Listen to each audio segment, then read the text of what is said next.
ask most Americans to tell you what this is, they would have no idea. Well, we're just starting this off strong with either a bold-faced lie or you just don't know what the frig you're talking about, bud. Now, what do you mean by most? Do you mean more than 50%, less than 100%? Or are you going by common usage, which generally indicates 90 to 95%? But either way, you're wrong. Not just mostly wrong. All the way wrong.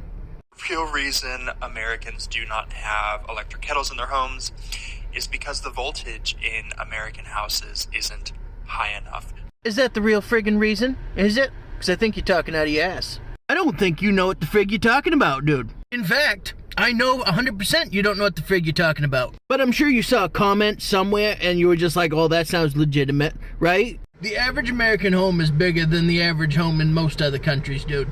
And we have an absolute fuck ton of appliances we all run at the same friggin' time. But yeah, that little $20 friggin' kettle, that's gonna just tip it over, right? So you're telling me I can have my dryer running, my washer running, my fridge running, my stove going, and my microwave running, and the coffee maker brewing, but I can't have an electric kettle just heating up some water? What kind of dumbassery are you on? U.S. federal regulation, voltage coming out of the wall in a house can only be around 175 volts. Well, shit, chummy. I guess my water heater, my AC, my dryer, that all just runs on hopes and fucking dreams, right? I had to double check that this wasn't posted on April 1st because of how dumb this is. Redundancy and counter space are the only reasons that kettles are not more popular here. I have a stove, a microwave, and a coffee maker that all heat up water to boiling points, and I don't need a friggin' standalone appliance taking room on the friggin' counter or in a cabinet just to boil friggin' water. The average boil time on a kettle in the UK and Australia